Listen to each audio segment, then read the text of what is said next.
How are you? Fine, ma'am. So who's scheduled for work today? Who's on the night shift and the day shift? Ay, day.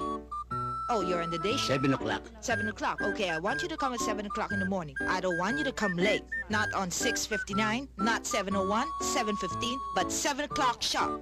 Yes, Miss Tyson. What you say? Ma'am. And what time's your schedule? 6 o'clock, ma'am. So you better be here by 6 o'clock, just like I told him. You better not be late. Not 5:59, not 6:15, but 6 o'clock sharp. Sungit na, pangit pa. Mas pangit ka naman, mahaba pa ang baba mo. Ay, Tagalog. Tagalog. Excuse me, katuban tuwa sa 403, nahatagan ni magtambal? O, gitagaan na nako, maayo na siya, wa na'y problema. Alagi, kay sige yung magreklamo, sakit kuno yan dughan. Dili din ha, dugan diri. O siya, sige, musunod na ko. Bisaya ka man, day? At di man ko Bisaya, anak man ko ni Elizabeth Ramsey. Sus, Ginoo. Isting uto nagabutod-butod.